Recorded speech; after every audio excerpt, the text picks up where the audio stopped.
We will now arrange these given numbers in exponent forms from least to greatest. We are going to do this without using a calculator. So basically we will be using the exponent laws. That is some of the laws I'm going to write. That is, we will be using a raised to the power of 1 by 2. This is equal to square root of a. And a raised to the power of negative 1. This can be written as 1 over a raised to the power of positive 1, or in fact just 1 over a. So these are the two laws I'm going to use. So first let me calculate each of the values. That is square root of 9.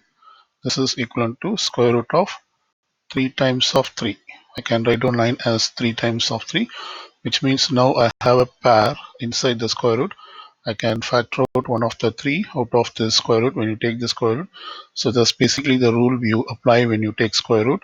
If you have a pair of numbers, you just take one out of those pair.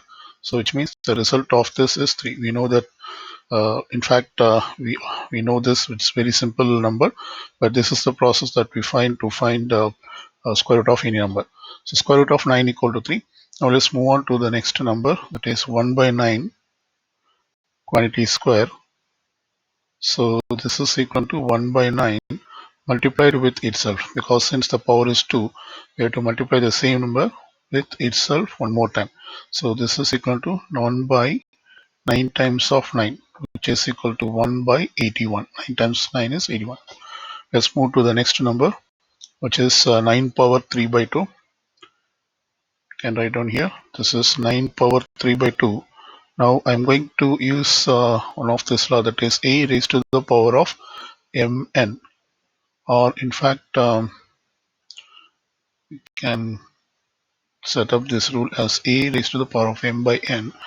This is equal to a raised to the power of 1 by n times of raised to the power of m.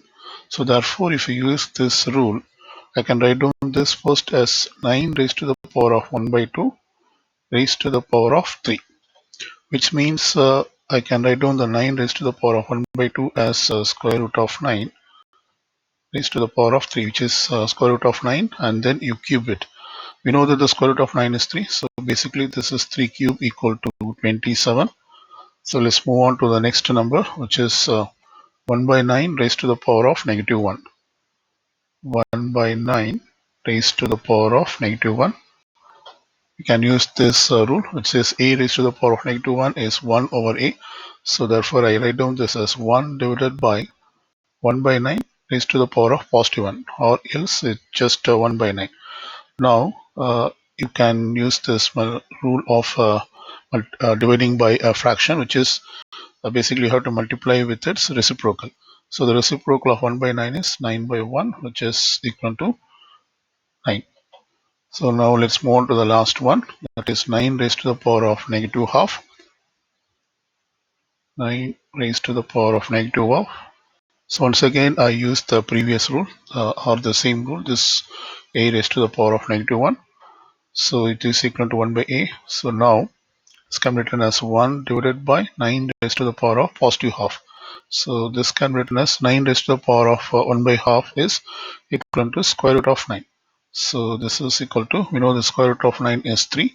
So we have this quantity 1 over 3.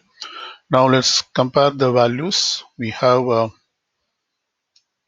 3 over here, and then we have two fractions, that is 1 by 81 and 1 by 3, and the other numbers are 9 and 27. So first we have to determine the least of the 1 by 81 and 1 by 3. So suppose the numerator is the same in both fractions, that is 1, which means we divide the 1 by 81 parts. Suppose if you consider this whole circle as one part, if you divide it like 81 times, each part will be lesser when compared to having the same circle and divide it into exactly 3 parts. 2, 3. Okay. Looks like I have put 4 parts here.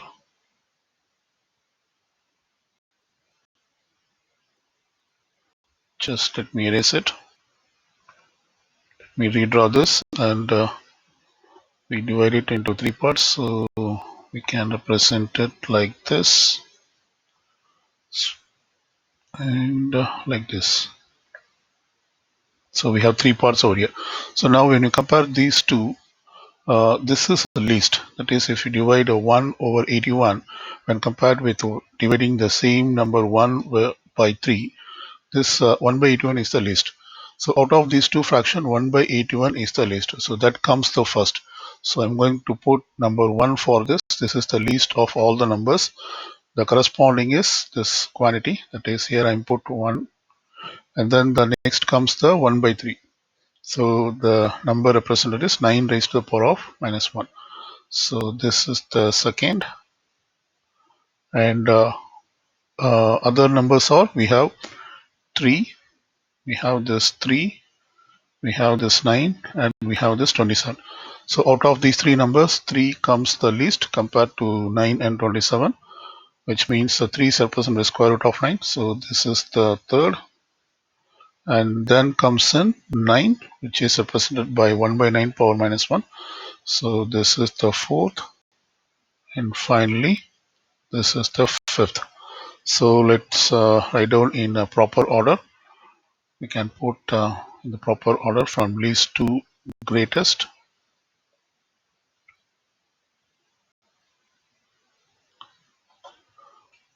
The first one is 1 by 9 raised to the power of 2. The second one is 9 raised to the power of negative half. Third one is square root of 9. The fourth is 1 by 9 raised to the power of negative 1. And finally, the fifth is 9 raised to the power of 3 by 2. So this is the order of the numbers from least to greatest.